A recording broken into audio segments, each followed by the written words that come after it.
blockade of Iranian ports and coastal areas. This is illegal action. All vessels are advised to immediately return to port if leaving and discontinue transit to Iran if that is your next port of call. Do not attempt to breach the blockade. Vessels will be boarded for interdiction and seizure transiting to or from an Iranian port. Turn around and prepare to be boarded. If you do not comply with this blockade, we will use force. The whole of the United States Navy is ready to force compliance. Now. Whoa. It's a feel-good Thursday. The might of the United States Navy taking control in the Straits of Hormuz. Do not test us. The whole of the United States Navy is ready. Welcome into Wake Up, Missouri. I'm Randy Tobler. Jen Bukowski in for Stephanie. Good morning. And good morning, Jen, and John along with Drake. And I don't know, there's something that feels good about that, doesn't it, Jen? I mean, to have a little structure over in that neck of the woods. I would love to be able to say that line. Don't mess with me. Yeah. The strength of the United States Navy stands behind me. Do what I say now. A little bit of the, I don't know, it's just like the adult in the room has arrived. Yes. Stand aside. Don't mess with us. With this blockade, we will use force. The whole of the United States Navy is ready to force compliance. How cool is it to be able to say that? The whole of the United States Guess Navy. Guess who I have having my back? Who do you got? We got the Navy. The whole of the United States Navy is ready to force compliance. Wow. And apparently they've turned, 10 Iranian ships around. And I think they do like the shadow ships, right? They maybe fly under a different flag, but they're really Iranian. Yeah. And so that turns off the money spigot to the Iranians as well, to that evil regime. And they're losing, a couple $100 million a day? I mean, that's what they said. Yeah, it's amazing. It's crazy. So this is interesting. Now, I think with this, the one of the headlines in the Wall Street Journal, Trump aims to force a quick Iran deal with a slow squeeze. It's just like a python, you know how pythons kill. They just keep, every time you exhale, they tighten up a little bit. Then you can't inhale. And then you exhale a little bit more, and they tighten a little more. That's what's going on here. It's the python maneuver. And and you know what?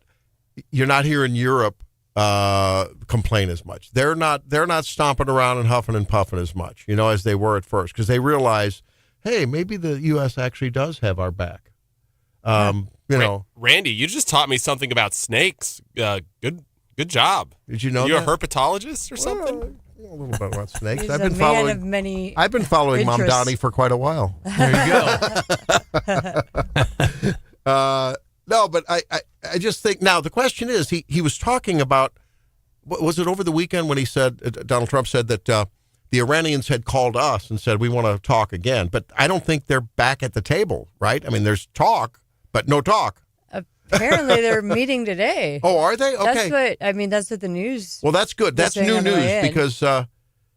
But last time they met, they determined that the Iranians that they had sent didn't have the authority to make a deal. And I really am curious, who do you meet with when you've killed, if you look at the hierarchy chart, dead. Like, is anyone in charge? We're now negotiating with the janitor. Right? Yeah. And then, does the janitor have the situation under control where he can make a deal even? The guy making the donuts down the street, I don't know. You ever had donuts? I don't know if they eat those in Iran. They're Turkish. They're like Turkish gyros. They're very, very good. You ever had donut? Doner kebab, yeah. Yeah, well, no, it's like this. It's a huger piece of meat than you see on the spit at the Euro place. Yeah, like shawarma and all that. Like shawarma, yeah. It's a mixture of other meats, right? And a bunch of meats. Very, very good stuff. I don't know why I digressed into that. I'm hungry, I guess. I guess. We need to DoorDash something. So now, Drake, the NBA playoffs are on. We don't want to. You got a hat on the Hornets hat, right? I had this on yesterday because on Tuesday. Well, did they play last night? No. No, the Hornets didn't. There was NBA. Yeah. Steph Curry hit a walk-off three. So I saw that, so I thought I would bring that up for you. It was awesome. Were you happy? I don't care about the West as much. Charlotte had an all-time game, though. Oh. They had an all-time game on Tuesday. And we haven't been Charlotte won in overtime. That's why Drake came in a little bit last night. He was up late watching the night before watching the overtime game, but they won. Yeah. All All right. Well, we'll continue to follow that. And was it? Did you say yesterday that there might be a team come to St. Louis? Some kind of rumor? That's all just rumor. That was a rumor. That was like that was bro Bible rumors. Yeah, that we even had one in my lifetime. We had one before I was born, right? Like we had a long, the long Hawks. time ago. Way back was the Hawks. Yeah. That was in John's day. Now we've got Kansas City Kings back in the day. Not Randy's, Not just mine. John's. No, it's John's day. Remember the Kings? Now- Kansas City Kings. That's right. No, No, you're right. the Kansas City had a team? Yeah, I didn't know way that. back. That's before they moved to Sacramento. Yeah, they were in Kansas City till the mid '80s. Now we haven't heard I haven't heard Jen Bukowski's take on the whole Swalwell thing. Oh, boy. Now, so you're the vice chair of the Republican Party in Missouri. I would think that if someone in the Republican Party in Missouri that was on the social media all the time, all over, was on Wake Up Missouri every day, was on Kansas City media, St. Louis media, and there were stuff going on. Those rumors turn into pretty much realities, right? After some time, the Democrats knew about Swalwell, don't you think? Yeah. Why didn't they know it was going to someday come back to bite them? Because he's one of their big attack dogs. It's like a mafia. He was a made man in Pelosi's orbit. Okay. And so he was protected. It's like a made guy in the mafia. Like, you don't come after each other. Like, that's the understanding between the other made folks. But why? But what did she get out of it? Was it because he was an attack dog all throughout? Well, he was one of the impeachment leaders. And he's a soldier. Yeah, Okay. he does what she says. He's a made guy. So they looked the other way. But I don't know. Do you think they knew the extent of it? Like the most recent one. Oh, my God. With the model that was an entrepreneur that She got drugged and raped. Claims that she was drugged. She'd only had a glass of wine. Yeah. And some of the other ones, it sounded like a drugging. Like no one had explicitly said a drugging, but it sounded like the original accuser of rape. Yeah. It sounded like both times there might have been a drugging involved. Yeah. So, that's if someone in the Republican Party were behaving that way, I think they'd be ousted. And we've seen examples of that, haven't we, John, in the past? Sure. Where our speaker or whatever is badly behaved and gets ousted. Well, he got convicted the other. Wasn't he sentenced? A deal was sentenced to. Was it? Oh gosh, I don't want to say the wrong I think it name wasn't with the wrong sex scandal. That was in the news just recently, but it wasn't for that kind of stuff. I think it was for fraud, for monetary stuff. I think he got almost 2 years, didn't he? Huh? I think so. But the point is, okay, so now So if someone's behaving like that, I would hope that we would oust them, and we've seen examples. Green balloons comes to mind of people that get caught with bad. It was John Deal, habits. former Missouri Speaker, 21 months in federal prison for wire fraud. Yeah. During the COVID thing. Right. He'd resigned because there was a scandal about sexually explicit text messages with a Capitol intern. Remember that? Yep. So You betcha. that was in 2015. All right. So we have ousted people. But now put on your defense attorney hat, okay? Yeah. What would you say? Hey, these allegations occurred in 2018. Why'd they wait so long? What would be what defense would you use? I was kind of skeptical of the first one because, everyone else was alleging like pictures of appendages and like gross behavior. The one that was alleging rape, she had gone out drinking with him and then woke up and this had happened and they text afterwards and he's like, oh, that was fun. We should do it again. And then a few years later, goes out drinking with him again? Yeah. Like what kind of signal? And she sent nude pictures of herself to him. Yeah. So you're sending signals like you're on board. That would be the defense. Like, and it's not rape. Like he didn't know that she wasn't into it. So it was not so non-consensual. And even if she says she doesn't remember, you have to prove that he knew she was incapacitated. Like he knew that she was too drunk to consent. How do you prove that? How do you know? Because obviously, like I've been in a situation where like, I don't know that I'm going to be hungover the next day, you drink. Yeah. So right, how do you expect another person to be able to know that for sure? But when you start to see a pattern like this, where other women are saying, I had one glass of wine, I was off to an important political meeting and had only had one drink, and the next thing you know, I couldn't move my arms or legs. That's some bad behavior. And he is now not only not a governor candidate, he's resigned his congressional seat, which is a big deal, and He's looking at criminal actions in both New York and California. Yeah, Alvin Bragg. Well, I don't know if Alvin Bragg's looking after a progressive. What's that going to lead to? Probably a birthday cake and But they came out and announced it. Yeah, That's happening. I don't trust Alvin Bragg further than I can throw him, and that would be a heavy throw. And L.A. They're investigating him there, right? Right. Yeah. And I think they ousted. No, that was that San Francisco or L.A. where they had a terrible one and then got like a more reasonable person in there. Well, I don't know. It's just weird. I mean, the guy has wife and 3 kids. Yeah. Yeah. Why would you go out? The kids are like 8, 6, and 4 too. I don't know. When I'm at a conference, I don't know, 573-874-9390. You tell them. When I'm at a conference, usually by the time I'm so tired by the end of the day, I've attended all the breakout sessions. I just want to go to sleep. I don't want to go down drinking at the bar. I guess That makes one of us. Huh? It makes one of us. I go to the conferences because of that. Oh, okay. I'm not because I'm cruising or anything, but just I like socializing and engaging. We go to these conferences where it's like CLEs, we're talking about federalism all day or whatever. Yeah. Just theories of judicial interpretation for FedSoc or whatever. And then you let loose and you crack some jokes with your fellow lawyers in the bar, and that's the part of the fun. And Stephanie Bell and I can bring the fun to a conference, I'll tell you that. I guess so, yeah. Well, I don't mind. Yeah, sometimes we'll go out for a nice dinner or something, but I don't know. I don't go to the bar usually and I don't know. I just, I'm not like totally Mike Pence on that. But you know how Pence would never have any. But I'm like, I go with like I'm always a female friend. Right, I'm right. not like no, I know that, but yeah, out there to Now, but if you had a male friend who's a lawyer friend, would you don't have a problem like with social? I always like. I'll hang out with male friends. Yeah, if I have if there's a professional, but I'm always worried about that because it's the optics of it still don't work out very well. You know what I mean? That's why I like I like a bigger group. Yeah, bigger group. Or I'll go solo, or I'll go with Stephanie solo Bell, or a bigger group. Yeah. Stephanie Bell, but you're Eric Randall. Swalwell. You're high Stephanie profile. Bell or wingman, right? Yeah. But, or I'm her wing. Yeah, but But you're high profile. You're Eric Swalwell. You've got ambitions, political ambitions. We just a few years ago had the Me Too movement, which great. I'm glad Me Too happened. It's great. It was a little overboard. It was overboard, but it brought awareness to something that needed to be brought awareness to. Yeah. And then, and like most movements, they get over their skis. That happens. Yeah, okay, but still, okay. COVID. So there, and you've got ambition. Why would you be out? That's the most selfish thing. What you're touching on is the thing that really bothers me that no one really brings up.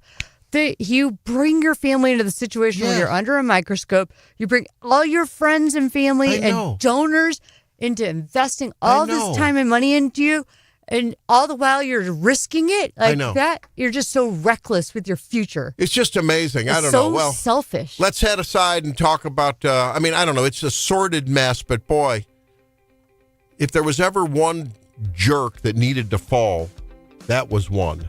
I had no idea how bad he was. Coming back with the Daily DC Rundown in a minute. Stay tuned. It's Wake Up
flirty. That was flirty. And that was when? About what year was it? I mean, that was we've heard that throughout. Senator, you just said thank you so much. I want to clarify because in the beginning, I know we'll go back there. In the beginning, you said when you first heard these rumors a few weeks ago, that's when you called him. Then you said you've heard these rumors for years. So which one is it, Senator? So I heard rumors of him being flirty.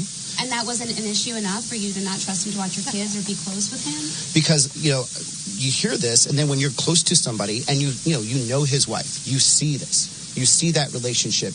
You know that, it maybe just isn't true. Have you asked him about it prior to this few weeks? I asked him about it a few weeks ago when it started coming up online. Yes. Well, that's Senator Ruben Gallego, and boy, is he catching heck because he was full-throated behind Mr. Swalwell, and now that Swalwell's fallen from grace, it is like six rats abandoning a sinking ship in the daily D.C. rundown today. We've also got some news. John Thune is trying to somehow gather enough senators together to get some element of the agenda passed. The SAVE Act seems to be on pins and needles. Is that ever going to pass? What are we now, Jennifer Bukowski? What are we, like day 70 something of the shutdown? Yeah, what is the deal with that? I don't know. The Democrats are making some hay out of it. They had the biggest first quarter. I think it was a record, but it was a big first quarter in campaign donations to the Senate committee there. And now the Cook Political Report is saying that there are 4 Senate seats that are trending left now. 4 Senate seats that are trending left. One too many. And you could be looking at not only the House, but potentially the Senate changing. Would that ever put brakes on the Trump agenda? They're calling it a slim majority in the Senate, razor thin in the House right now. Yep. Scott Bessent says that the U.S. could see $3 gas between June and September. He's putting some a window on there, some brackets on where that may be. A GOP senator is trying to impeach Judge Boasberg. Who would said Senator be, Jen Bukowski? None other than Senator Eric Schmidt, member of the Senate Judiciary Committee, of course, calling on House Republicans to impeach James Boasberg because Boasberg was rebuked by an appeals court the other day. He's been on that for a while now. Yeah. Well, he somehow launched some kind of what they called, the circuit court said that Boasberg had taken a contempt investigation against Trump officials, said that it was an improper investigation. But Eric Schmidt is all over this, like white on rice, and it's great to see.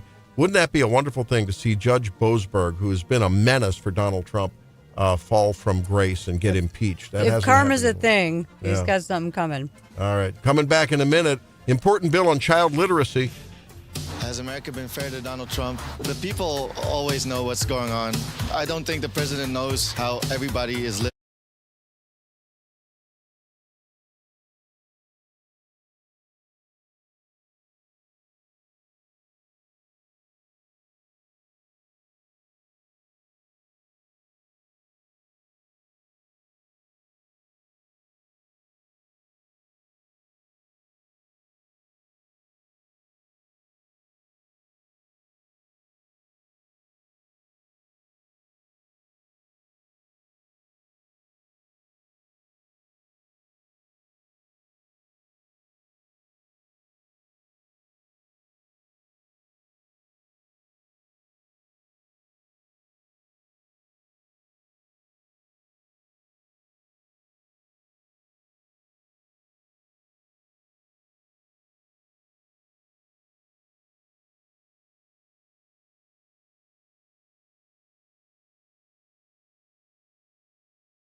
There's some good things happening in the Missouri General Assembly, and Jen, you highlighted a great bill that is working its way through the machine there, Senate, yeah. right? Mm-hmm. So first it's already passed the House and working its way, I guess, now into the Senate. It's about, I guess, some children should be left behind, or not left behind, but stay behind until they do the right thing in reading, right? Yeah, that's a great analogy, the No Child Left Behind. Well, don't promote them if they are behind, because it's like if you build a house and the foundation is cracked, you can't build a house on top without having problems down the road. If a kid can't read in third grade, they're not going to be able to do the schoolwork in the later grades to actually become a proficient, reader, mathematician, whatever they need to do to learn the coursework after third grade, they're not going to be able to do if they can't read. So third grade,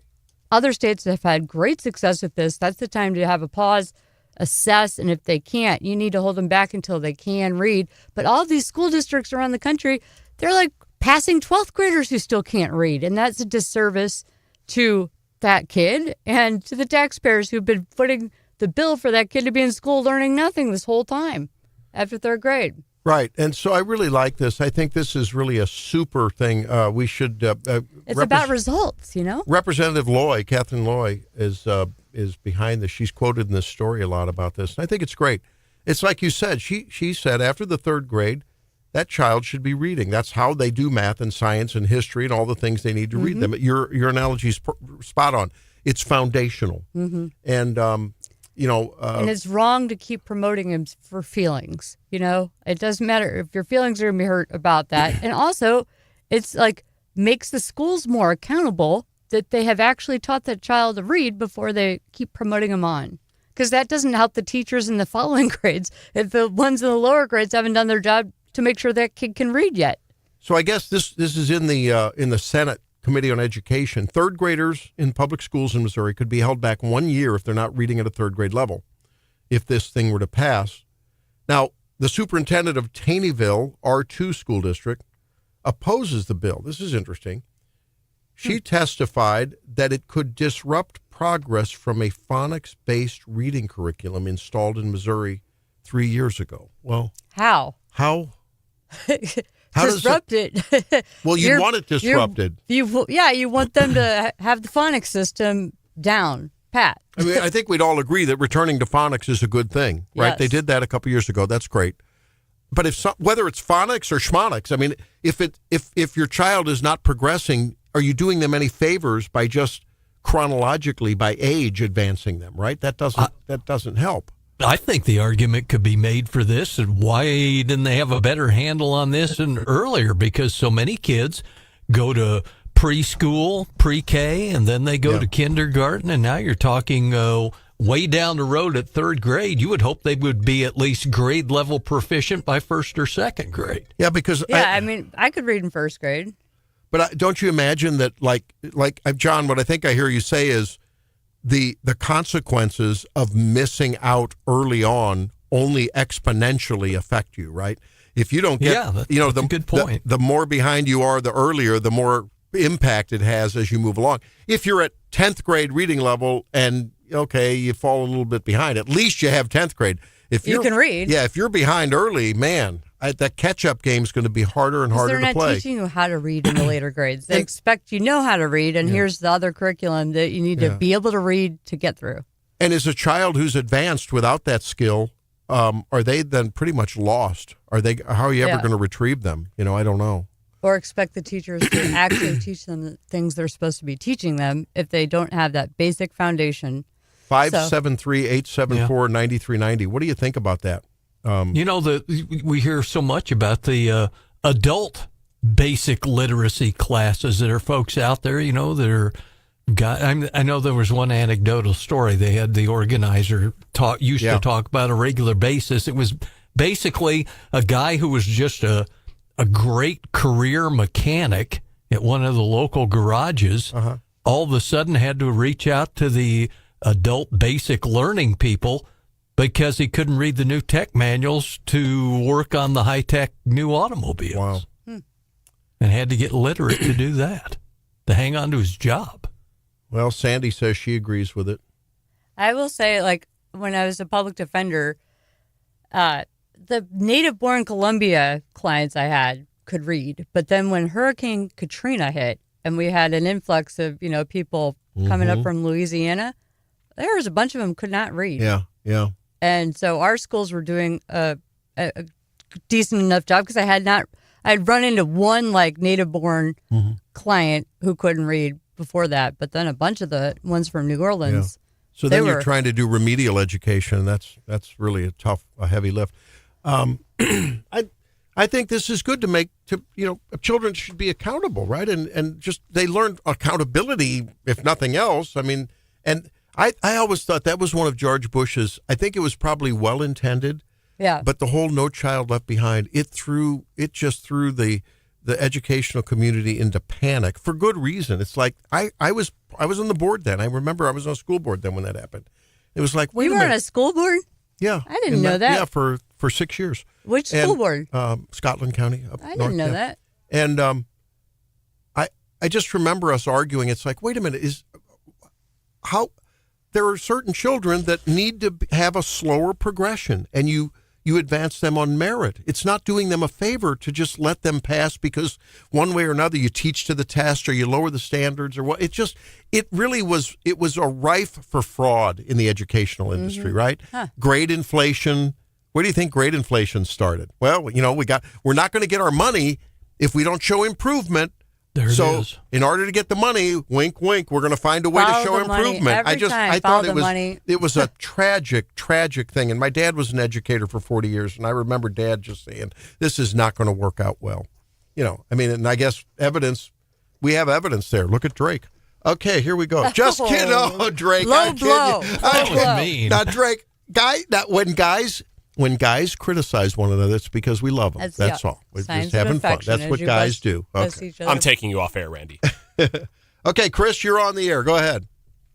Yes, I'm a retired teacher. I taught both public schools and private schools. It used to be that, the reading groups, the bluebirds and then the little sparrows or whatever, they had little names for them. Uh-huh. Well, they did away with that because it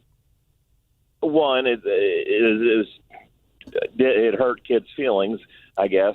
But if you want to be honest, it didn't work because those kids never advanced. Once you were in the really low group, you always stayed in the low group. Once you're in the high group, you always stayed in the high group. I taught at a school with dyslexic students, and they did do ability grouping, but kids moved throughout the year during the groups. Okay. And as you said, based on merit. But now the other thing they do now is RTI, which is usually the last half hour, the last. What does RPI stand for? RTI, I think. I can't remember, but basically what it amounted to is the last hour they put kids in 3 tiers. Top tier, 1, middle, and then 2. And then the bottom tier 3, and they would either have enrichment or reteaching or reinforcement. Well, that's kind of just putting a Band-Aid on it. It's just a half an hour out of the day. Mm-hmm. But I don't know if public schools could do something radical where they actually had ability grouping, and it'd be a little more fluid where kids would actually move within groups throughout the year. Quarterly, whatever. But they don't have ability grouping in public school right now? Huh. No, I went to public school and they did it. I don't think they track kids like they used to. Like a small portion of the day. Yeah. Well, okay, so they had their regular classes, and then this is like a special class for everybody. But it's just the last half an hour day. So your top flyers, they might have enrichment courses or something fun and special, where the ones that are really low would have,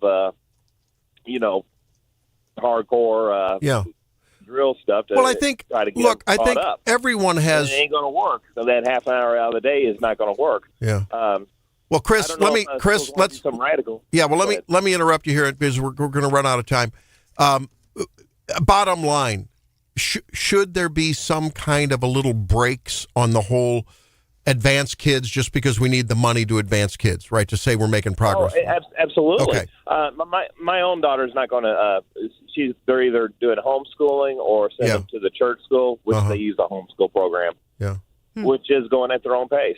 So. And I mean, some kids maybe will never reach a certain proficiency that other kids will ultimately, but all kids should at some point be able to have some basic reading skills, right? Unless they have severe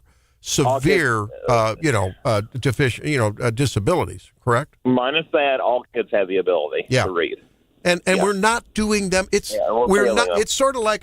Thanks very, very much for your insight, Chris. Really appreciate it. Thanks for calling. Thanks. Good stuff. So he's talking about get the kids together, mix it up a little bit. Give them some different exposure, but make sure that the high flyers get some of their enrichment. Make sure that the kids who are struggling get their advancement on merit. And assess it often enough so you don't just keep them in the bluebirds or the sparrows once you assess them in first grade. That's kind of what happened in our grade. I remember in elementary, like they put the ones that could read in first grade in one group, and we basically stayed in that class, and we were more advanced the whole way through. Yeah. Mm-hmm. Ashley says the curriculum companies are in control. Mm-hmm. That's an interesting point. There's a podcast called Sold a Story, goes into why the reading curriculum has been wrong for years. Yeah. Well, there's no doubt that the testing, what is that, Pearson? The Pearson company. They do the testing and they do a lot of the curriculum as well? That's interesting. I think so. I think I'm right there. Huh. Well, there's a lot of allegations that in the whole curriculum and textbook and testing, there's a lot of, shall we say, funny business. Ashley says RTI, response to intervention. Okay. Nathan says no child left behind, only compounded complacency and no self-responsibility. Someone else will do it for me, and if they don't, then it's their fault, in quotes, if I fail. Yep. And that had a whole lot to do with how concerned schools were about the perception of their bad dropout rates. Yeah. No, you're right. You're right. Are we going to cover Diet Coke when we make Missouri healthy again next? We're going to do that, and we're going to ask about how many push-ups can you do? Oh, we talked about this last night at dinner. No way. We're going to talk about that when Make Missouri Healthy again. It's Wake Up.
That diet soda is good for him because it kills grass, and if you pour it onto the grass, the grass is killed, and it therefore must kill cancer cells. I'm wondering if was this sort of an accurate description of how the president sees? Look, as we all know in this room, I think the president has a very good sense of humor. It's one of his most underreported characteristics, I would say. I have heard him tell this joke before. I think the Wall Street Journal should get a better sense of humor. Well, there you go. Get a better sense of humor, Wall Street Journal. Donald Trump says it'll kill. That's like, what was it? Drink bleach and kill your COVID. Remember that one? Yeah. I don't think he's literally thinks it kills. He's obviously making a joke. Well, it kills the grass, so obviously I drink the Diet Coke. It kills my cancer cells. That's why I'm healthy. All right. Wake up, family, on Make Missouri Healthy Again. We asked the question, how many push-ups can you do in a row? Real push-ups, I can do one. No, good push-ups. I'm talking all the way down and all the way up. One. And then I can do them on my, like if I do the knee one, that's the only way I can do it. And that's okay, but if it's fewer than 10, you're in good company. Nationwide poll found that more than half of us can't complete 10 consecutive push-ups. Over a third can't manage 5 without stopping. Really? So, yep. And, of course, there's different age recommendations, but in each decade, according to studies and personal trainer, and I think it's fair, Harvard did a study several years ago that looked at this. It varies by age, of course, but there is a correlation between the number of push-ups you can do and all-cause mortality. Yep. It turns out that in a study by Harvard researchers found that middle-aged men, okay, guys out there, who could perform at least 20 push-ups had significantly lower all-cause mortality over 10 years. So let's say they've got to be trimmer to be able to do that. Yeah, and you have to have some kind of, muscle bulk, and muscle bulk does correlate with overall health. That's a good thing. Got to have a good, strong core and bang out a bunch of push-ups. Mm-hmm. That's right. So, and that again means in a plank-like manner, right? That's good. So in each decade, you should aim for these numbers. In your 20s, 15 to 30. Drake, how many push-ups can you do in a row? About 20. Okay. In your 30s, 12 to 25. Okay. And so my wife told me this. And she's like, okay, Buster, what can you do? And I dropped down and did 12 of them right away. So I could have done a couple more, but I was struggling at 12, I have to tell you. But so Dr. Tobler, if you had to tell your patients one or the other, they're only going to do one, push-ups or squats, which one is more important to be focused on? I would probably actually have them do both, if you want to know the truth. Well, yeah, but you can pick one. I would probably do push-ups. Huh. Because that involves core strength, too. Okay. And especially if you're doing really good form, where you're like a plank, all the way down, chest touching the ground or almost touching, and then all the way back up. What and about pull-ups, Slow down doctor? and slow up. What about I can't do pull-ups? any I'm pull-ups. tough on pull-ups, man. That's a tough one for me. I'm struggling there. Yeah, Randy knows my history on pull-ups Yeah. at the Man Show. But I'll tell you this. We often have patients who really are deconditioned, and they say, like, I want to get something, but I'm like, so I'll lean up against a counter and say, do a counter push-up. Just start there. Yeah. Lean up against a counter. Lean up against a wall. Start there. And then do it on the stairs, your hands on the stairs. Exactly. Or on your knees. Do knee push-ups. Mm-hmm. Anything to get those muscles going. And you'll be surprised how good you feel. If you can only do 4 or 5 wall push-ups, that's a start. I guarantee you. Tell me you don't feel better after you do a few push-ups. So look, this is a good thing that I think would, you don't have to spend a lot of money going to a gym. You don't have to buy a lot of home equipment. We've got some nested weights. We got a treadmill and an exercise bike and, a lot of floor work. Bang out some one-handers like Rocky Balboa. Yeah. Or like, remember Charlton Heston? Remember when he did that? Or it was Dirty Harry. Dirty Harry did that a few years ago on Academy Awards. Hey, it's Wake Up Missouri. See how many push-ups you can do and then text us 573-874-9390.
I mind losing my ship. It's your morning addiction. Integrity back on Earth following its historic flyby of the moon. Wake Up Missouri with Stephanie Bell.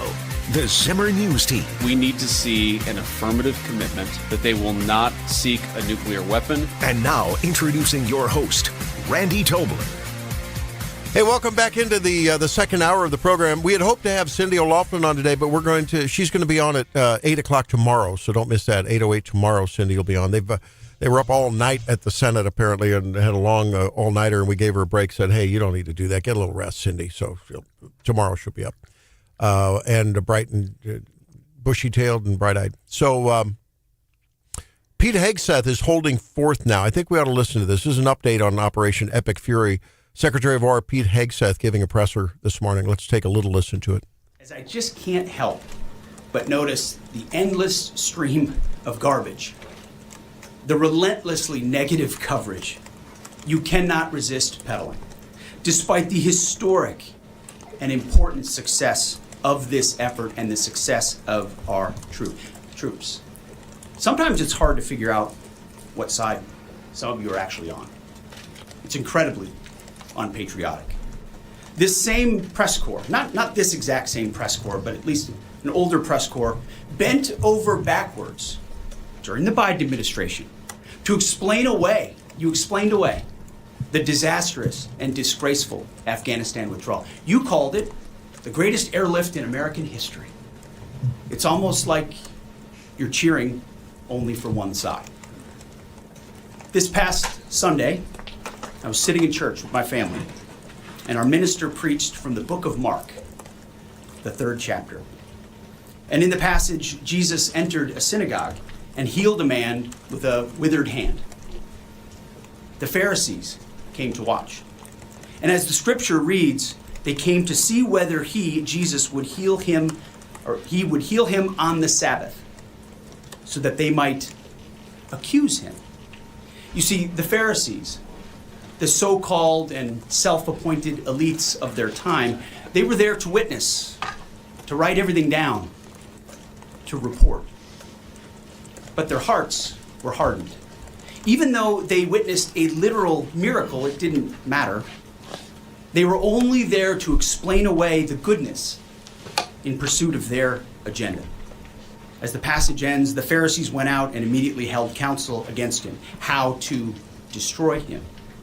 I sat there in church and I thought, our press are just like these Pharisees.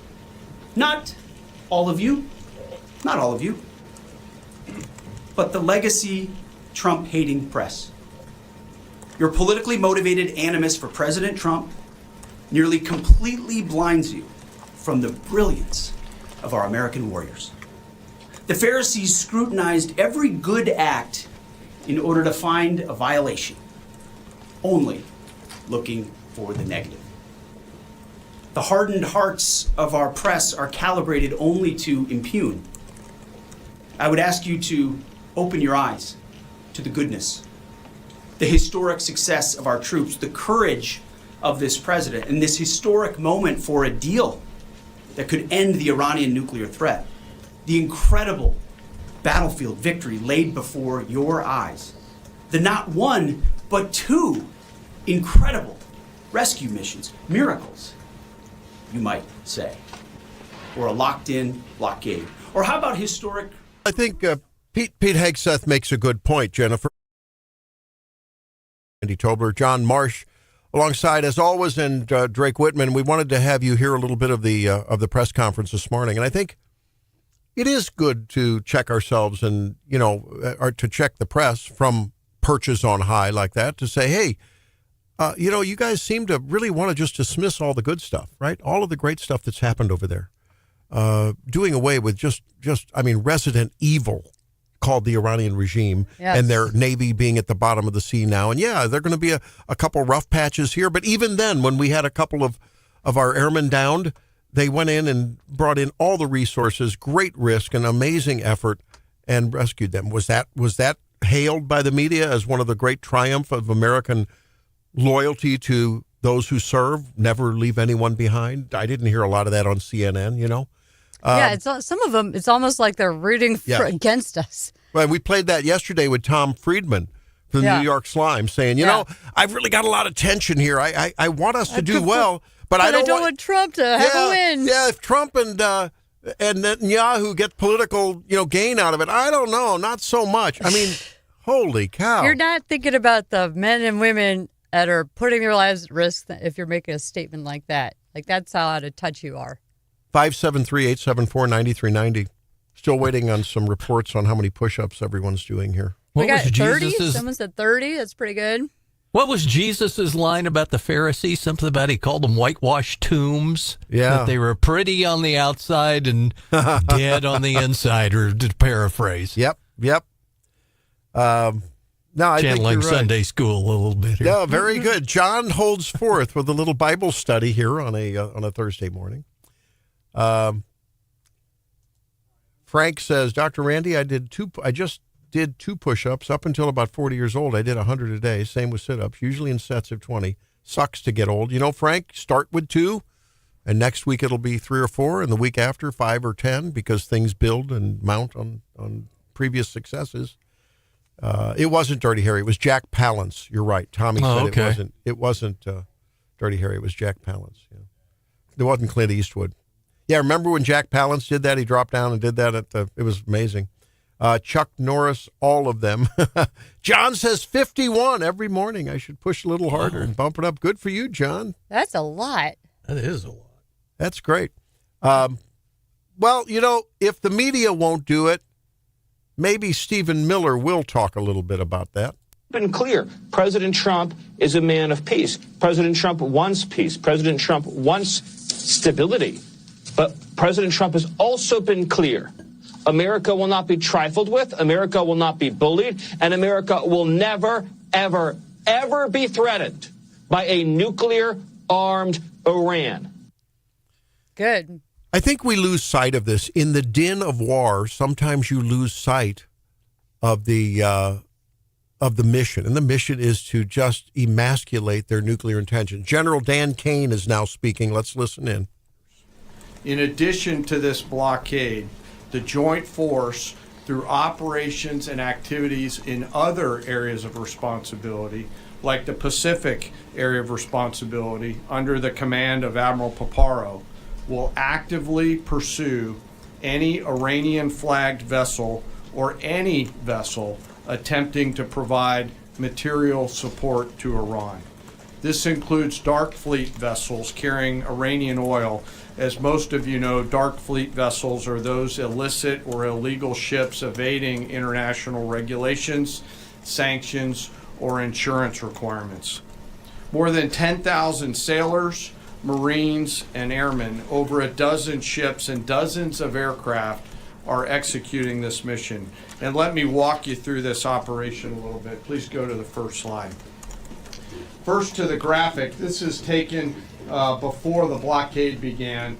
North is up. You can see. So he's showing some graphics, and we'll now step aside. But I mean, this has been an amazing evolution of how we're conducting this operation now. Started out with just epic fury and hell to pay on the part of the Iranian IRGC and their military. And I think it's funny. Trump never, ever, ever, ever mentioned a blockade. But it wasn't until we had pretty much, the last attack was on Karg Island itself to take away whatever probably remnants of their defensive, offensive capabilities there were. So you sweep out all the noise, get out all of the before that 8 p.m. deadline, and all the danger to your people, and then you invoke the blockade. A brilliant move. We're going to check with Steve Bucci at 8:08, and I'm anxious to see what he is hearing and what he thinks may be the next step. Now, I have not yet heard that there have been talks ongoing as of 4 p.m. yesterday. The latest reporting I saw was that his MO here is to bring them now first militarily, now economically to their knees, and finally they just beg for a conversation to end it all on our terms, right? Yeah. That's the strategy here. They hand over their enriched materials, they open the Strait of Hormuz, and then we're good, right? Do you think the enriched materials really exist? I'm not sure. They bragged about it early on to Witkoff and Jared Kushner, and I'm just wondering, you can't believe a thing these people say. Right. Maybe I was wondering the same thing. Maybe there's not as much as we think or they say, but I don't know. We keep saying there is in our intel. I feel like should know. Mossad. Yeah, right. They right. have sources, and so if we are that concerned that we're like hand it over, there's got to be something to it. Well, how many years ago was it that presumably Mossad, I don't think they ever actually admitted to it, to putting that bug, that computer virus in their system over there that screwed up their enriching of uranium big time. Yeah. No, you're right. That they did that, and that I think that was lost on me. I forgot about that. You're right. I wonder if our people, our CIA, are doing cool stuff like Mossad seems to be with the pagers and just all the things that they do. They like monitor. They've been watching them on their traffic cameras for over a decade. Like they're doing all kinds of really cool stuff all the time that you can make movies about. I put nothing past Mossad when they can somehow get a shipment of pagers destined for Lebanon. and get them so paranoid about Israel and tech that they give up their smartphones and use these brick pagers that have explosives in them. I mean, wow, that's pretty diabolical and effective. So right there. people that say that somehow we're the handmaidens for Israel, you know what? I want to be friendly with people that have that kind of intelligence capacity, and I want them to be on my side, and I want to be on their side when it comes to, who's going to be ruling the area and having some influence. Yeah, when they're the only ones you can be a Christian in or gay in the whole region without being, killed in a lot of cases. That's the place you want to be on the same side with. Freedom. Now, Pete Hegseth there, if you're just joining us, we were monitoring a little bit of the press conference this morning, the periodic update from the Pentagon. And it was interesting. Pete Hegseth invoked his preacher's sermon about the story of Jesus healing the man with the withered hand and how the Pharisees were setting him up to say, aha, there you go, on the Sabbath. You did that on the Sabbath. And it's like, and I'm not saying Trump is Jesus by any means, especially after the stunt he pulled over last weekend. Oh, my God. I saw him in a meme. Yeah, but it's true. I mean, Trump could cure cancer, and the elites and the media would say, well, you didn't do it soon enough. Hey, not you, Randy. Another Randy did 2 sets of 50 push-ups today. Oh, my gosh. Okay. That's some strong arms. He shamed us all. We'll talk about how the Iranians are having some fun with the Trump meme where some said, and I think it's fair to say, it looked like he thought he was Jesus when we come back. It's Wake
So we've been talking about the failure of the media to recognize all of the brilliant military, and it looks increasingly like strategic moves that Donald Trump has done through this operation. Mm-hmm. Whether or not you approve of the initial, goal, and we had a caller say, hey, what about those weapons of mass destruction, in Iraq? Recall that the MI5, the British intelligence agency, they thought that there was yellow cake there. They corroborated a lot of what our intelligence said. This wasn't a baked up intelligence thing. There was real concern there. Moral of the story: don't trust the British. I feel like we could have realized that as Americans. Yeah. Well, at least don't go to their dentist. Now, but other than that, so you got to admit, my gosh, you got to be proud of the American military and their prowess and the way they've conducted this operation. Yes, we lost some people, and it's tragic, and those families and their kids and their wives and husbands and moms and dads are going to be, forever affected. And it's like a bigger strategy. We look at Venezuela, look at Cuba, like they're taking out the friends of our adversaries. That's right. And that weakens them, so it makes America safer in the long run. And I think all the while, moving forward, while your stated and erstwhile friends, the NATO European countries, continue to be weak-kneed, continue to be basically lily-livered Europeans like they've increasingly become. Yeah, except for like Poland. And, yeah, right. And you see like Japan, they're really good friends, and they like us. They actually like us. And Europe looks down on us, a lot of the Western and in a way, countries. He's sort of walking the George Bush talk. Remember when Bush talked about the axis of evil? You're either with us or against us, right? Bush had he was preoccupied with the 9/11 and the fallout. That was an amazing, difficult time for a president to manage, right? And you can relitigate all that. But to identify the clear enemy, to go after and seriously assault said enemy, whether or not your so-called friends agree with you or not, realizing that you got some friends that want to be friends, and they're going to be your friends now, called the Middle Eastern neighbors. Yeah, that's a really remarkable thing. The Muslim countries are on board with this. They are fine with it because they see how crazy they've gotten in Iran, and they're in their neighborhood, and they've been a concern. And so they're cheering for us and paying for stuff, and that's great. So does Trump make some rhetorical mistakes? Does he shoot himself in the foot in terms of some PR things that I think he could probably do better and get more approval and more loyalty from would-be Republican/Trump voters? Okay. But you got to say, by the same token, this thing that he did with where he had the red shawl on and he said he was a doctor. I'm getting all these memes with like doctors walking into hospital rooms with looking robe. Like Trump with the robe on. The Iranians are having some fun with it. Here's a little bit of a video that they did to troll him. Yeah. Your reckoning has come. What is this? And they've got Trump on his robe, and Jesus comes down from above and says, "What is this? Your reckoning has come," and basically slams him in the head and blood everywhere. Throws him into hell. Okay, well, touche. Hey, let the Iranians fight with their little memes because they can't fight with real military anymore. Nope. Oh, the PGA might be back in the spotlight. It looks like the Saudis have said to live enough. You golfers out there, what do you think of that? We'll unpack it when we come back.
Well, fresh off the back-to-back Masters triumph by Rory McIlroy, this insurgent live tour apparently is short-lived. After a few years, it appears as though the Saudis are going to pull their support for the LIV tour.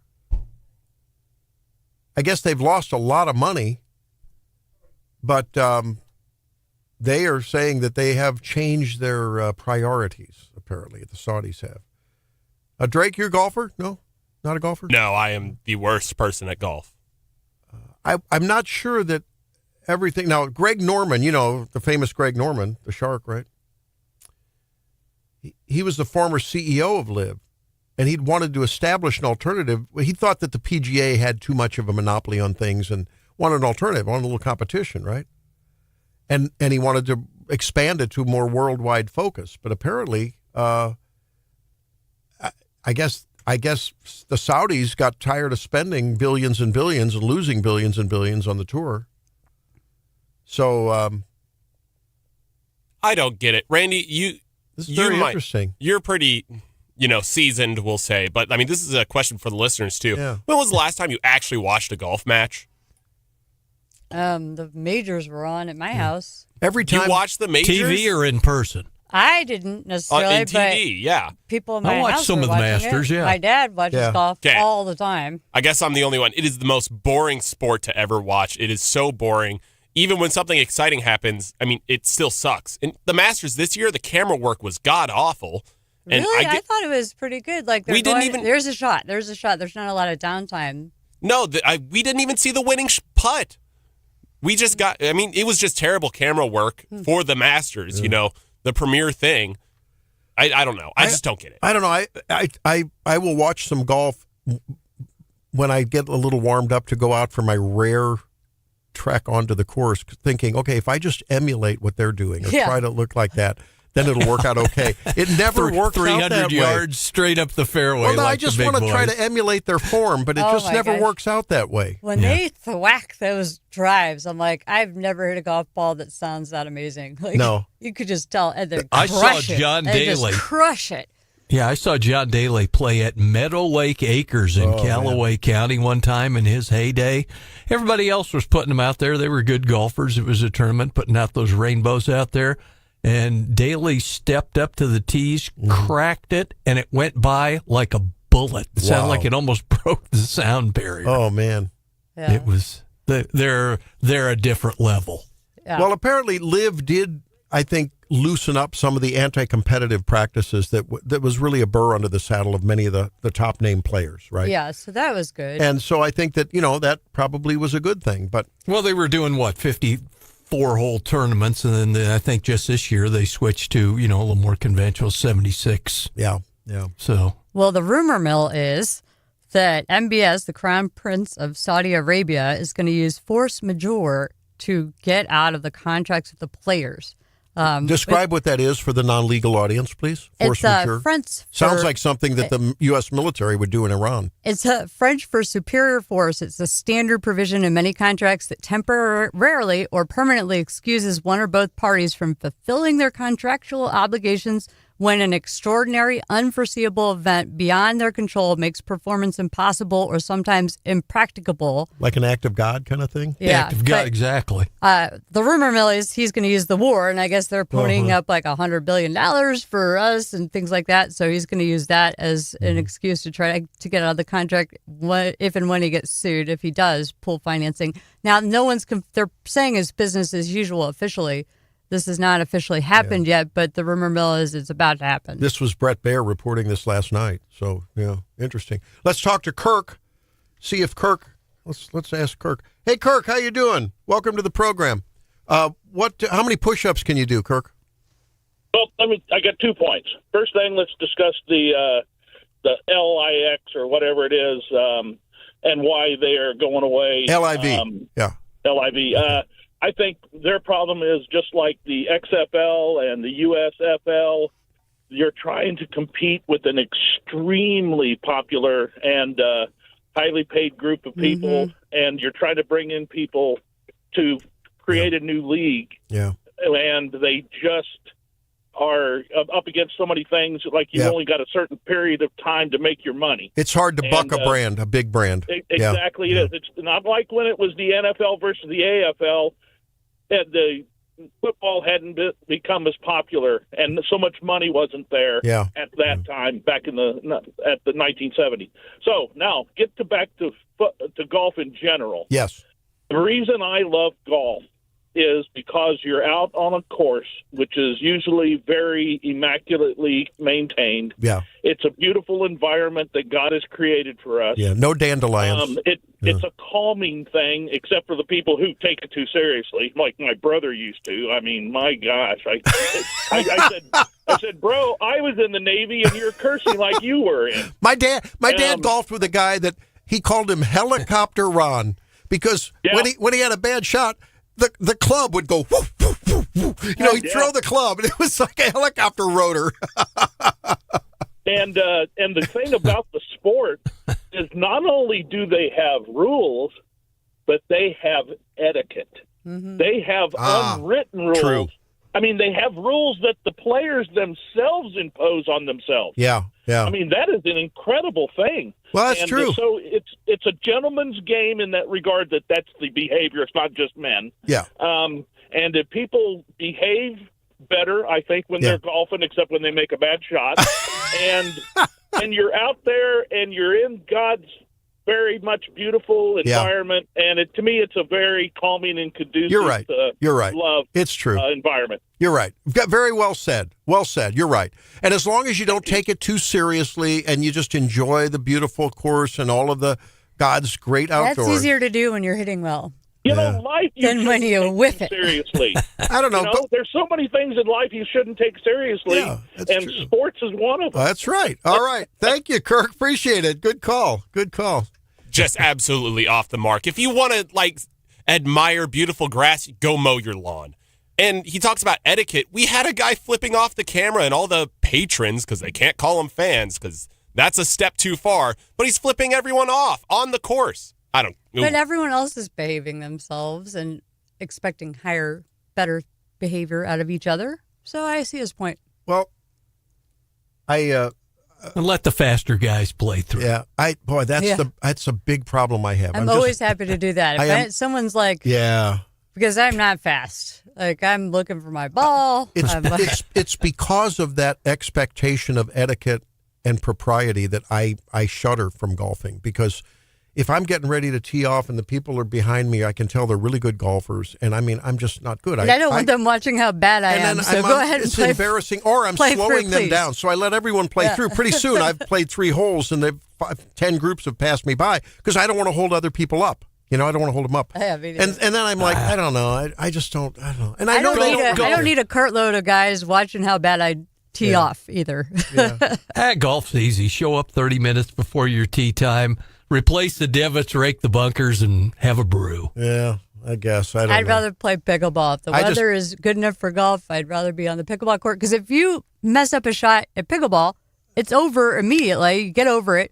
In golf, you're looking for your ball 10 minutes. You're mad at yourself. It's just not fun if you're no good at golf. I don't know. I don't know. It's tough. And people are always very, very... My friend Jim Johnson down at Railwood Golf Club down there, I mean, he's so courteous when I go down there. He's like, hey, don't worry about it. If you're not the best golfer, everyone's cool because they've made bad shots too. But like, Jim, you don't need to even hire a grass mower. Just have me come and play a few rounds. It's just I'm a turf burner all the way through, You don't need to. I'm your best answer to saving on fuel costs for your mowing. I love Railwood. Hit it on the fairway. Railwood's great golf course down there in Holt Summit, right just south of Jeff City.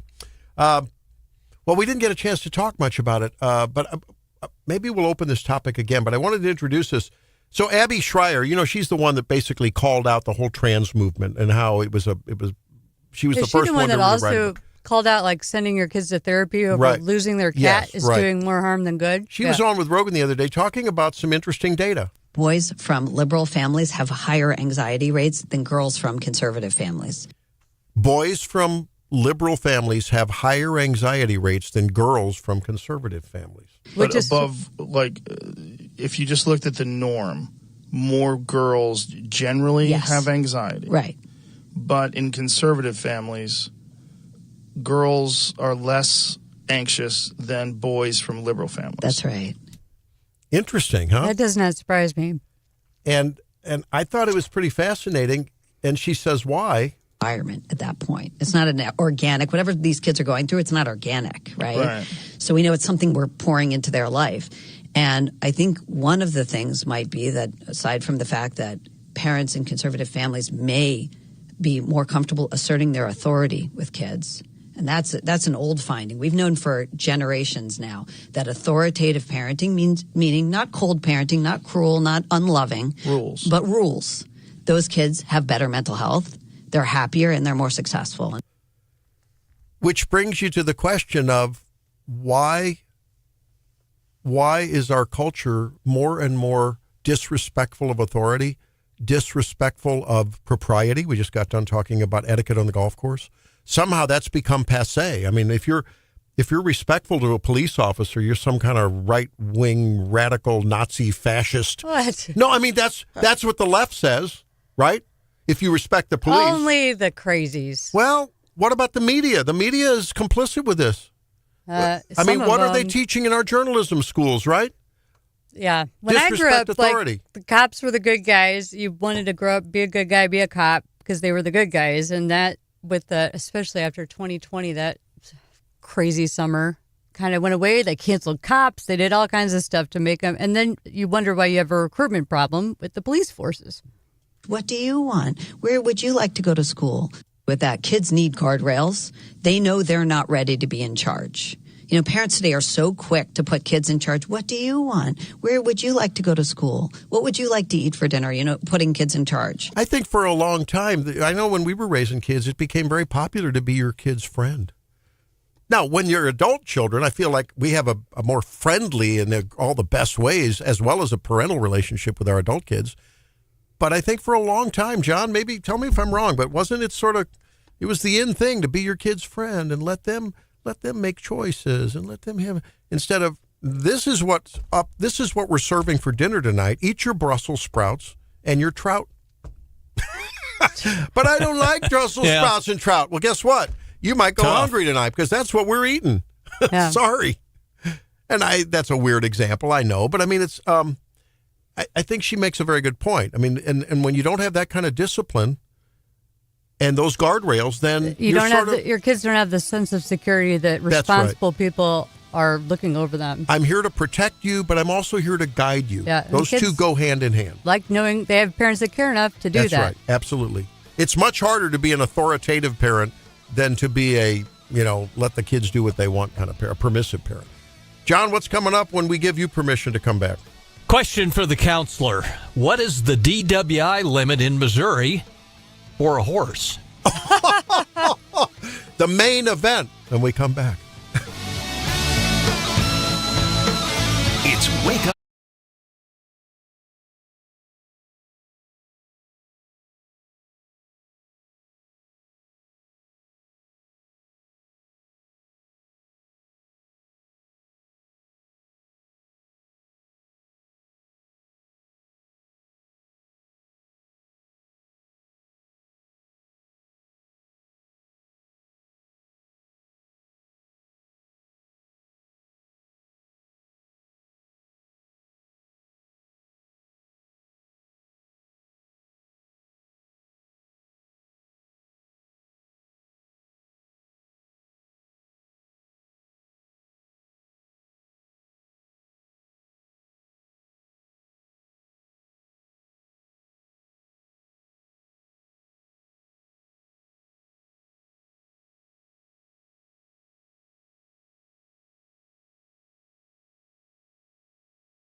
Except for this. Who knew? In Kentucky and probably Missouri, it's illegal to operate a non-motor vehicle while under the influence of alcohol. Police officer in Bowling Green, Kentucky, noticed a man riding a horse. 48-year-old Jorge Hernandez reportedly was partially slumped over as his horse galloped through the neighborhood. Officer chased him down, did a traffic stop after they had moved to the sidewalk. The arrest report said Hernandez smelled of alcohol and had slurred speech. A bag from the liquor store with a half bottle of mezcal inside was tied to the saddle. He was taken into custody, but released to federal agents pursuant to an immigration deportation warrant. No word on the horse's fate, but one agent told the TV station they presume the horse, an Arabian named Honcho, may have to provide his own U.S. birth certificate. What does the immigration judge say? I don't know. Yeah. What did the horse blow? Was the horse drunk too? I guess. Arabians are pretty smart. That Arabian probably protected that drunk driver, huh? I mean, probably did. He moved out into the sidewalk so they can chase him down with a cop car. I think in Missouri it has to be a vehicle. We don't have non-motor. We don't have a prohibition on horse riding drunk, I don't think. Non-motor vehicle under the influence was what the statute is in Kentucky Kentucky. has a statute on that. I don't think Missouri does, though. I know, because I've had cases where, the bike has, some sort of, if it has a motor or doesn't. Okay, like an electric You have bike to have some sort of motor in order to be charged with DW. So if your bike does have one, you could be charged. So if you've got a trail bike and you're on the Katy Trail and you're drunk, are you okay? If you don't have a motor, yeah. Really? I think so. But I guess there's now probably I'm going to find out that they changed something. But there's probably in the law since I was doing DWI. There's probably some other behavior that you could be charged under. It says, I just pulled up the statutes, and it says you cannot be charged with driving while intoxicated while riding a horse, but there are other statutes you can be charged with. So if you're careless if and you're doing it horse riding, swerving around in a crowd on a horse, you're disturbing the peace, probably. Yeah. We have no shortage of different things they could come up with to charge you, probably. I don't know. But we don't have that non-motor vehicle. How is a horse a vehicle? I've known so many people that are great equestrians, great riders. I mean, great experience. And almost to a T, they tell me sooner or later a horse will explode. A horse will bomb on you and you'll get injured, one way or another. Really? So why in the world, with that kind of a knowledge, would you ever think about getting on a horse while the slightest bit inebriated? You've already got a risky business you're involved in. I don't know. Cowboys, maybe they're not known for sobriety. inebriated. Home on the range. I think they like taking a swig of whiskey or whatever. Well, at least according to TV shows. Yeah, John say. Yeah, you're right, John. If that's your default, scenario that you're. Yeah, in. why were you riding a horse drunk, mister? I was too drunk to walk. Too drunk to drive. Yeah. And I needed to get someplace. I didn't know about this weird statute. Oh, my goodness. The things that people do, the fun that they think they're going to have, and the trouble that they get into. So leave Flicka at home when you're partying. Mr. Ed. 573-874-9390. Jen is in for Steph. I'm Randy. There's John and Drake. We'll be back with Steve Bucci checking in on Iran.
following its historic flyby of the moon. Wake Up Missouri with Stephanie Bell, the Zimmer News Team. We need to see an affirmative commitment that they will not seek a nuclear weapon. And now introducing your host, Randy Tobler.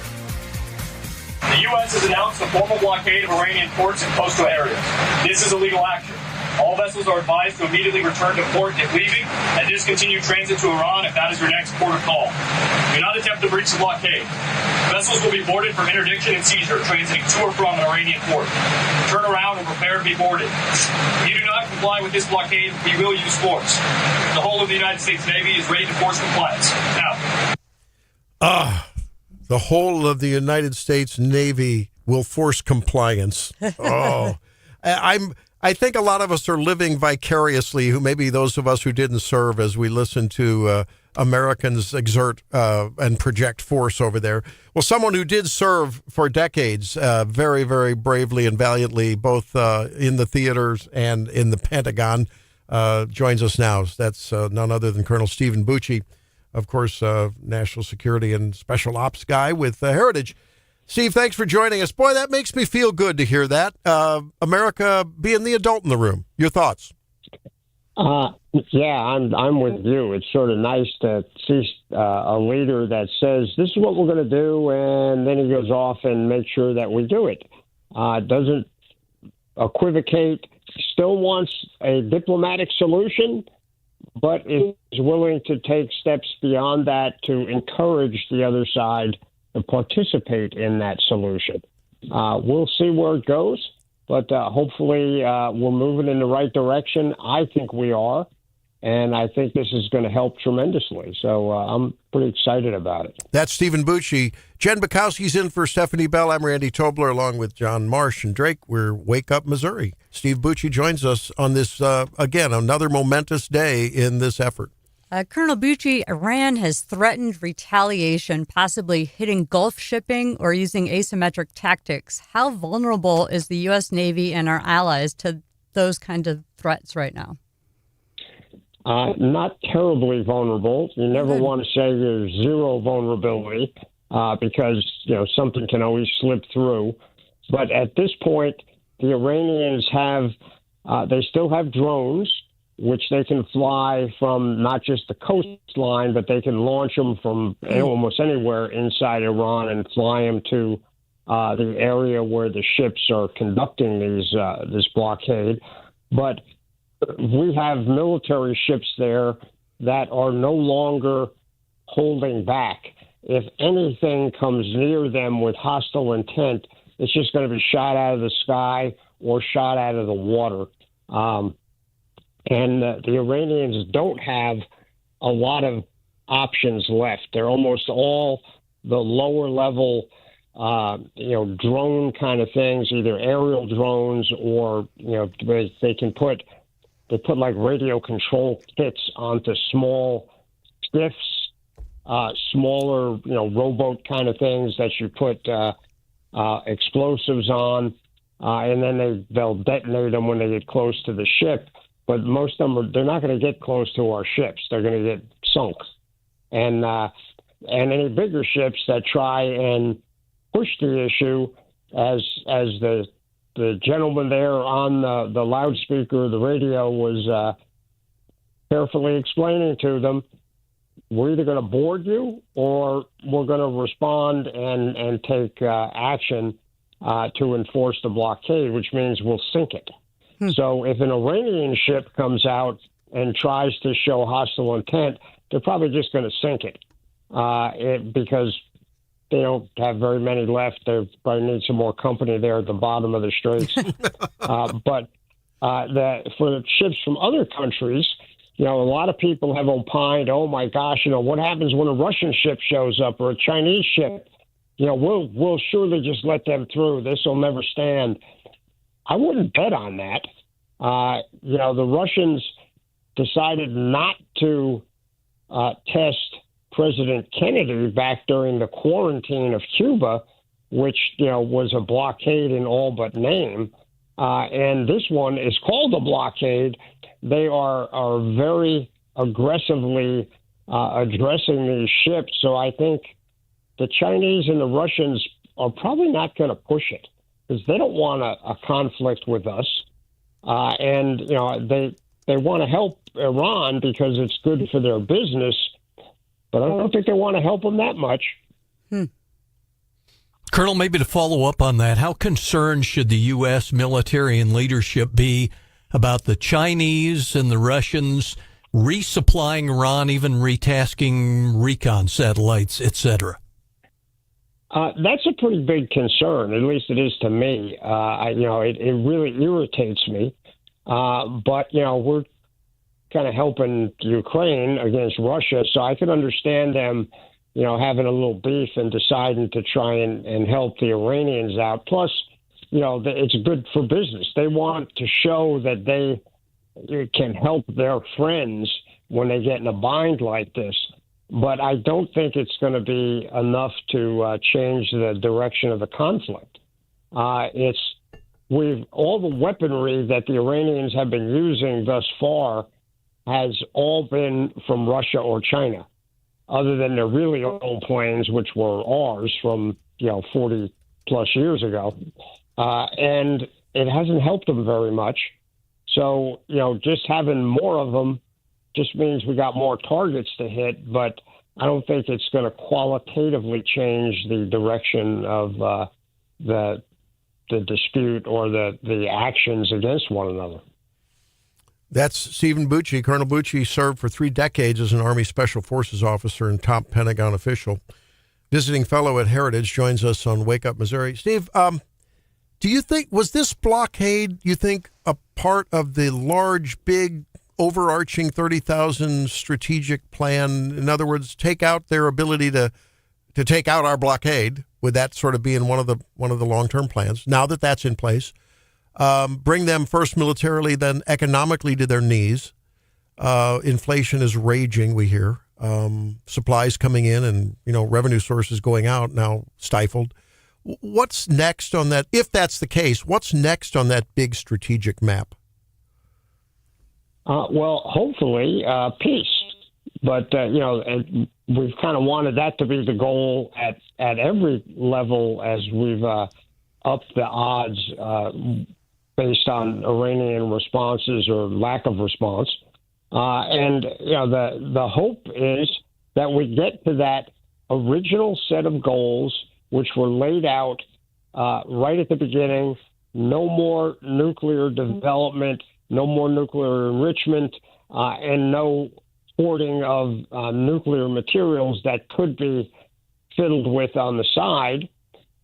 Stop the development and the production of long-range ballistic missiles. Stop screwing around with the Straits of Hormuz like it was an Iranian, creek, as opposed to being a big, important piece of international waters. The Iranians don't own the Straits of Hormuz. And stop supporting the terrorist actors which act as their proxies. It's not that hard. We didn't even say they had to leave. We just said they got to stop doing all the stuff that they're doing. And that has not altered or changed since day one.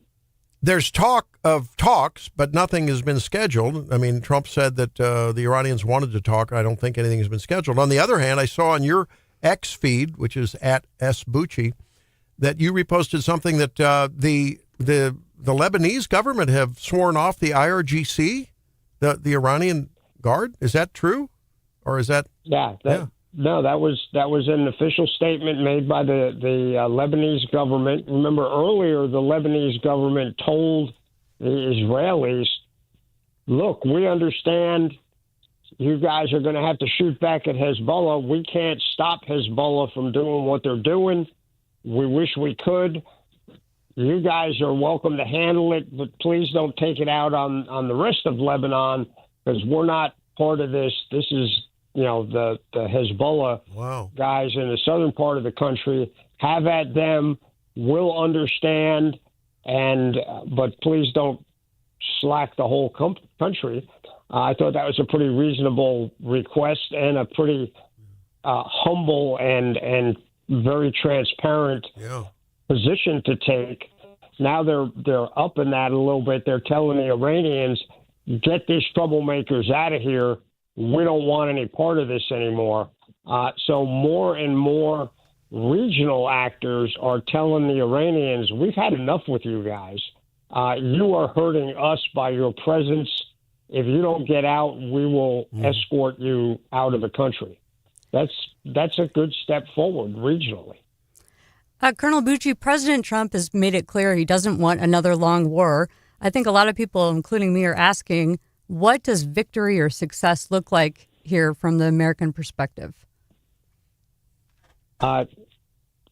If Bucci was defining it, I'd say regime change, because I don't think this regime is redeemable. That is not the stated position of our government.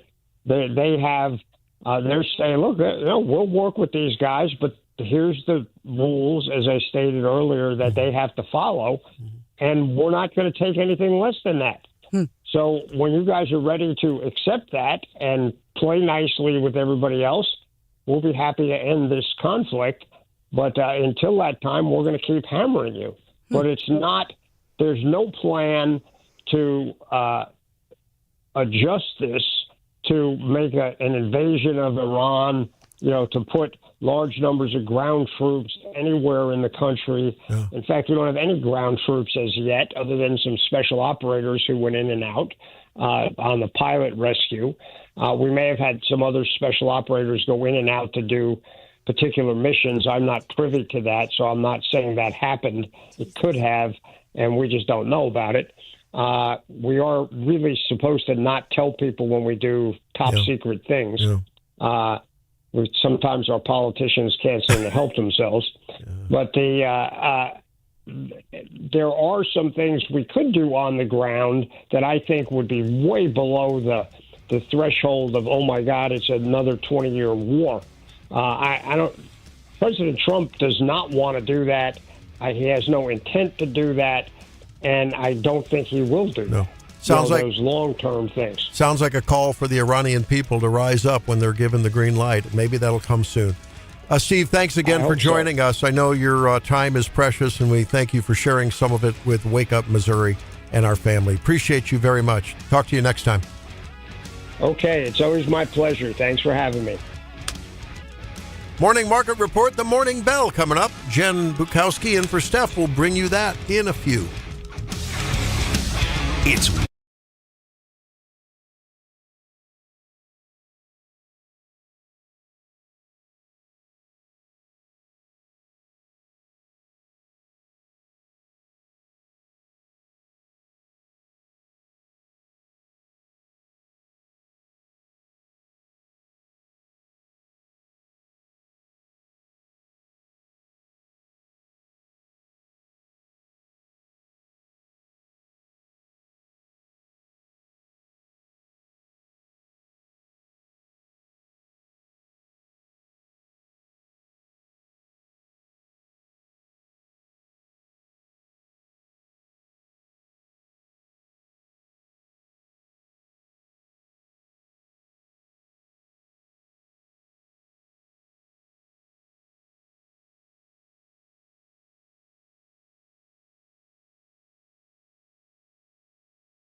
The morning bell tolls. How does it toll, Jennifer Bukowski?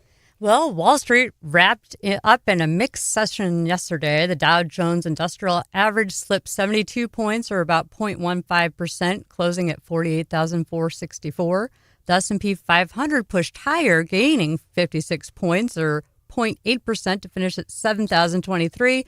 And the NASDAQ jumped nearly 377 points, up 1.6%. The futures are trading modestly higher today compared to yesterday, or to close. Energy prices are climbing this morning, with crude up over $1 a barrel, trading around $92.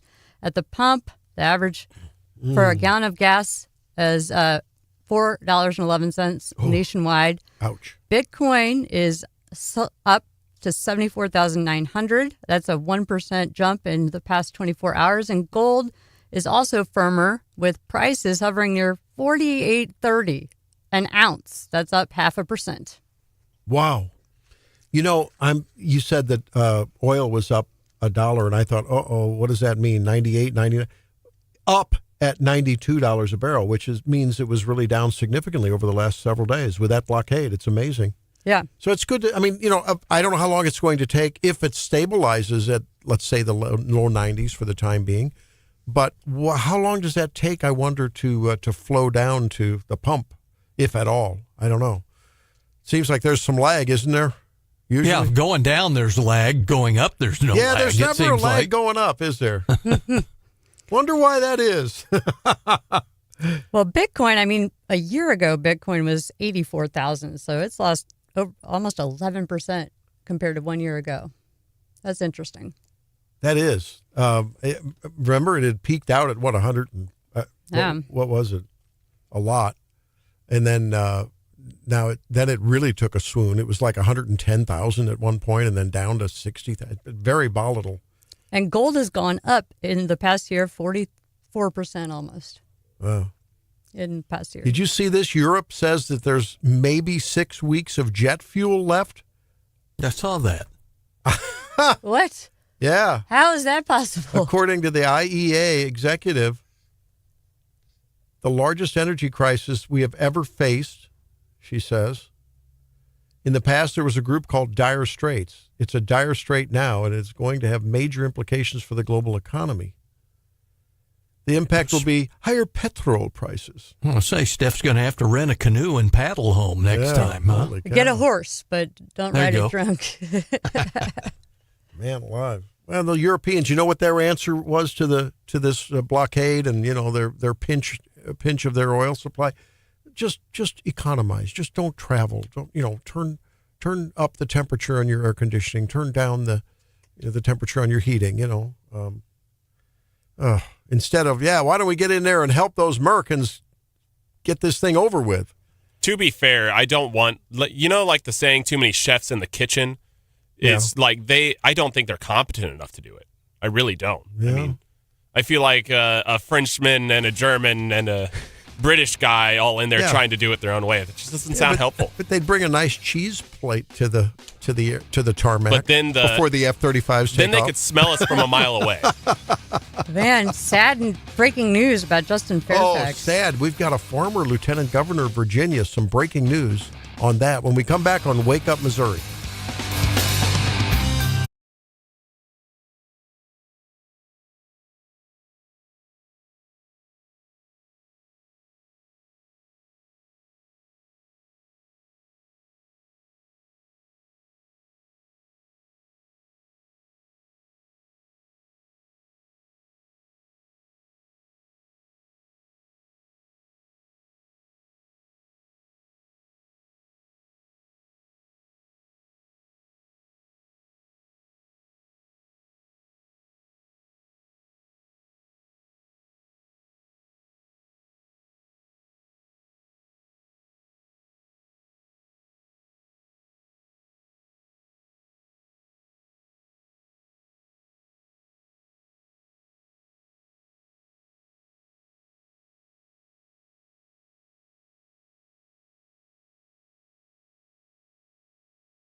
Welcome back into Wake Up Missouri. I'm Randy Tobler. Jennifer Bukowski in for Stephanie Bell, John Marsh, Drake Whitman, and you. We are all the Wake Up family. Wake Up Missouri. We're glad you're here as we continue to watch a lot of success with ships, the right ships flowing through the straits, the wrong ships, meaning the Iranian ships, anything to do with incoming or outgoing, being blocked. 13 now, it's reported. Mm-hmm. Good And stuff other going on. ships coming here for their gas purchases. There you go. That's good. But we continue to highlight these stories that whether it is young kids and girls with anxiety and depression and boys that are on ADD drugs when they're just being boys and mental health, it dominates a lot of the conversations in many different situations. Mm-hmm. And Jen, there's some breaking news this morning that really highlights the mental health problems in America. Yeah, shocking story coming out of Virginia where Justin Fairfax, who you might remember was the former lieutenant governor of Virginia during the political crisis with Ralph Northam, being photos of him in the Klan outfit, whatever. So he was, there's a bunch of political drama that went on. He had been accused of previously raping 2 different women. Anyway, he and his wife are dead in an apparent murder-suicide, which tragically occurred after the police responded last night, I guess, to a domestic incident at a home owned by Justin Fairfax and his dentist wife, occupied by their 2 teenage children. And apparently she is dead and he is dead. He apparently killed her and then himself. So what a terrible thing and a selfish thing. The kids were at home but unharmed, but probably scarred for life now and orphans. And so not only did you take out yourself, but the mother of your children as well. That is just so messed up and selfish. What a horrible thing to do. Wow. And I wonder, like with these murder-suicides, do you think they snapped and killed the wives and then like, oh, I messed up, I killed myself? Or do you think they already decided to take both out at the same, before they take out the wife, I wonder? I don't know. It's so tragic. Listen, if you or someone you know is in some kind of a mental health crisis and spiraling out of control, call 988, text 988, chat 988. Oh, is That's that the Suicide and Crisis Lifeline in Missouri. Oh, okay. Missouri988.org is the organization that sponsors that. That's one of many resources out there. And I got to... Things get better. I have to tell you, yeah, we're seeing a confluence of more and more depression and anxiety. We see it a lot. A lot of times it has to do with childhood trauma that never gets resolved and may never be totally resolved, but maybe isn't managed the best, right? Because it's expensive or it's difficult to access even if you have the money or if you have insurance to get mental health help. But what I'm seeing a lot in the office are folks who really come with serious mental health issues that are affecting they're eating or drinking just to address their mental health problems. And then that develops into physical problems and cardiovascular problems and, whatever. And what's the wait for an inpatient mental health bed now? It's like a year in Missouri, isn't it? It's impossible, yeah. And then we have a discussion, and I say, well, look, I think you probably need some medicine. And now because of what happened with COVID and the general, there's a widespread aversion to anything from pharma. And then folks don't get the treatment that would help them while they get things sorted out, through some talk therapy or developing different relational solutions, financial problems, whatever it is that's sort of at the cause of this, And then they continue to suffer with these issues. And so it's like and their family probably suffers too because right. they're dealing with these issues. So if you're not willing to, think of everyone involved when you make that decision whether or not to get on an antidepressant. Is it going to help your family as well as you? It's a perfect storm. It's a perfect storm of not wanting the therapy that docs do. But you know what it means? It means cash. More and more of the mental health people are not, and I don't blame them. They're not, because look, if you spend 45 minutes with someone and you're a mental health professional and you get whatever you get, I can guarantee you spend 10 minutes with 3 other patients, financially, it's going to work out a lot better for you, right? And so finally, we is a nightmare. Right. We haven't respected what mental health people provide and paid them adequately.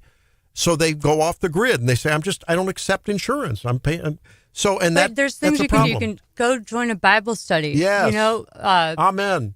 go and talk to real people. Don't be just doom scrolling on your phone all the time. Get out and build relationships and connections with people. Play pickleball. You'll meet a great community of people. I highly recommend it. And you'll be happier. You'll get physical exercise and friendships, and it'll make your life better. Just get out and mix it up. Ironically, one of the real cardinal symptoms of depression is isolation. Yeah. People become more isolated when they need exactly the opposite. Yeah, so join a Bible study, start playing some pickleball, get a hobby, get out there and interact with folks, and you'll feel better, and you and your family will benefit. I know Helene talks about it when after the empty nester and the kids were finding their way and the problems kids have, and you should play pickleball. She connected with a Bible study friend, and got into a group of women that meet every Tuesday, and they do Bible study, and by Zoom now, and it's really a very fulfilling relational cementing kind of a thing. So that's just one example, right? Yeah.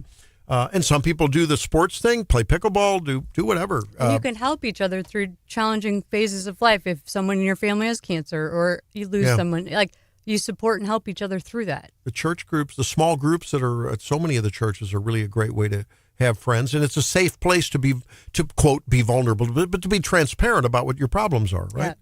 Yeah. And that's important. Drake? Yes. Drake's smiling. What do you do when you're under stress and under mental?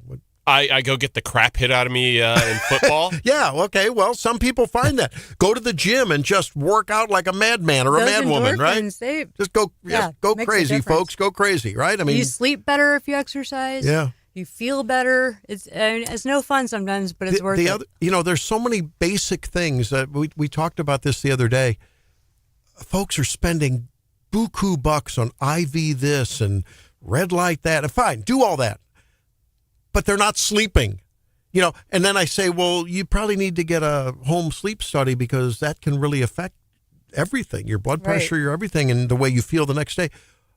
I wouldn't wear a sleep apnea mask. But if you've got sleep apnea, it's like a real disease and it causes real problems, so you can spend all the money you want on IVs and this and that and whatever, peptide. That's all fine. You got to sleep. You should eat right. You should exercise, right? You should have social connections. and talk to any of the mental health people in Missouri, the proponents of it who testify year after year at the Capitol, and they historically get the short end of the stick when it comes to funding. I know there's a push at the Capitol this year to cut some one-time cuts to the tune of about $80 million to the Department of Mental Health, with some community treatment centers and things like that, and those are things that people rely on. And we don't have enough of already. You're right. Yeah. Huh. Yeah. And so it doesn't look good this year for mental health. Yeah. And this is with all due respect to the mental health community, the primary health community, everyone who's taking care of folks that present with depression or anxiety or name the problem. We've got to do a better look at what is going on in our culture, that the incidence of these problems is rising exponentially. I think it's doom scrolling. People are feeling like losers, looking at people portraying themselves as big winners on their socials. Yeah. And they feel like losers, and it's not real. Interact with real people more and less doom scrolling. Well, and then people get themselves sometimes into some economic problems by trying to emulate that by spending all kinds of money on cosmetic, superficial things to make themselves or trips for the snaps. And I just or self-medicating with people with real mental health issues, and it becomes a spiral, between substance abuse and trying to deal with mental health things, and then you're back to the people waiting for a year trying to get an inpatient bed just to be treated. And I'll tell you, COVID didn't do anything to help this. When people were locked down, alcohol use went skyrocketing. And once you start using it and you find that helps at least temporarily take away some of your problems, it's like any other mind-altering substance, Some people eat, some people drink, some people use weed, some people do more, whatever. And there's nothing, look, that's fine if you want to do that, but I keep saying it's not that hard to cover the bases. If you just start to cover the bases, I think a lot of these other things improve. And if you maybe have an accountability buddy, if you find yourself you can't sleep because you're doom scrolling when you hit the bed for another 45 minutes, tell your bed partner to say, hey, would you please just tell me to turn it off after 5 minutes? Let me do it for 5 minutes. No, really. I mean, when it comes to exercising. I just can't imagine myself telling my husband to well, boss me around. My like, wife could tells you tell me to get well, my wife tells, I come home and I'm like, I'm hungry. I didn't eat lunch. She says, why don't you hit the treadmill and then we'll eat lunch? Or let's go walk the dog and then we'll eat dinner, because I want to eat. She tells me she helps hold me accountable. Yeah. And I think having an accountability buddy for some of these lifestyle things that doesn't cost anything to take a walk, doesn't cost anything to drop and do push-ups, doesn't cost anything to eat a little better. It really doesn't. You know what I do? This is a hack. I'm like, I won't let myself have my nightly glass of wine unless I've worked out. Yeah, there you go. And so that actually motivates me to make sure I get that done. But boy, man, a former lieutenant governor who kills his wife and then shoots himself, right? Horrible. What got lost somewhere along the line there? Maybe he didn't. And they're years out share from it. when he was like having all the public drama, being accused of in the Me Too movement, like of raping a girl back at Duke, and one in at the Democrat convention. Yeah, you're right. They got through that. Isaiah says, what a apropos name. Isaiah says, people need, capital need, the Lord, Randy. Well, I think you find after a while, at some point in your life, you find that you can't be your own answer to all of your problems. And you need some help. And often, you need help beyond the human realm. I'm just saying. You might want to look there if you haven't. We'll come back and wrap it up with leftovers. Stay tuned. It's Wake Up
remind you, if you're in our Springfield listening area, you may want to come down, and well, I hope you will, on May 6th and say hi.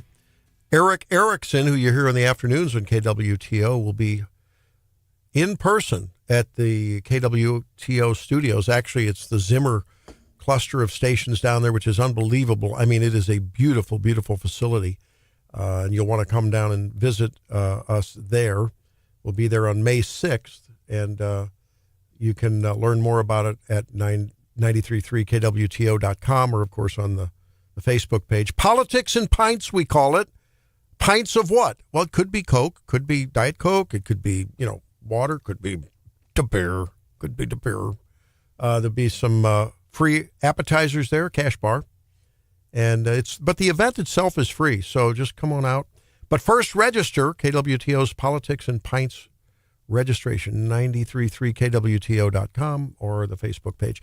And on April 28th, the Boone County Republicans and the Missouri University chapter of Turning Point USA, along with Wake Up Missouri, we're going to be doing an ice cream social, America's 250th ice cream social. And That'll be at the American Legion Post. So more information coming on our Facebook page and station website as well, 939theeagle.com. John, what do you have for leftovers? I have one for you. Now the scammers are going after your family doctor.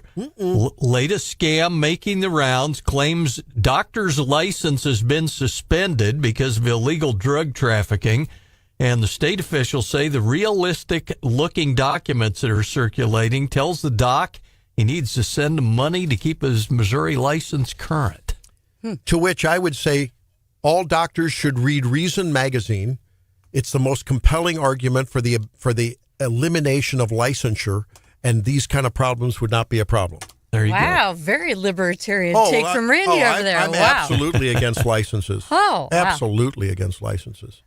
State has no business in telling me if I want to contract Jennifer Bukowski to do brain surgery on me. That should be my right as a free human being. But those interior decorators, we got to get a license system for them. Now, if anyone needs you got to know what you're doing if you're going to pick paint colors. By golly, if you're going to put paint on, if you're going to figure out whether I need swag drapes or bamboo blinds, by golly, you better have a license. Yeah. Make sure those braids are up to snuff. I've got a leftover. What do you have?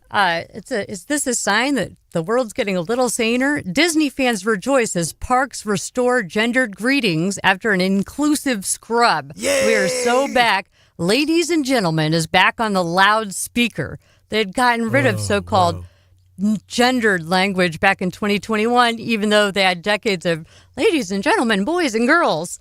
That's back in Disney World and Disney parks. And so I think it's a sign that Disney is finally waking up to not being woke. Yep. There you go. Now, would everyone agree that the Ritz-Carlton is a nice place to be at? Yeah. Would you agree? I mean, if you say, yeah, I went to an event at the Ritz, or I took my wife to the Ritz, or whatever, we stayed at the Ritz. It's always been sort of a nice thing. Just because of what you said there, it reminded me. Do you know what the core motto of the Ritz-Carlton is? No. For their employees, like number one on the board when they do orientation at every meeting? We are ladies and gentlemen serving ladies and gentlemen. It's the core motto of the Ritz-Carlton. It would be instructive for people to remember that. It's classy. It's a classy place. That's and good. I'm one of the ladies that frequent it, or not frequent it, but I like to stay at the Ritz. It was developed by Horst Schultz, ensuring a culture of excellence, valuing staff, and anticipating needs. Wow, what a novel thought. Courtesy. Yeah, the Ritz is a major go-to place for people when they go to Clayton, isn't it? Yep. Courtesy, excellence, and service. That's another thing that I think we should be instilling into our youth. Rather than, what can you do for me? It's more like, how can I serve you? What a nice motto that would be, huh? And now they're part of Marriott, so my Marriott points work there. Yep. I didn't know that. Oh, my goodness. Okay. Well, we thank you for serving us by listening to us and giving us your ears for a little while every morning. If you didn't hear us all morning, we had some fun and talked about some very weighty things too, so listen to the podcast. That'll be up later. And tomorrow, Jen will be back for Steph, who's out for a couple days. And we'll see you then on Wake Up Missouri. Bye.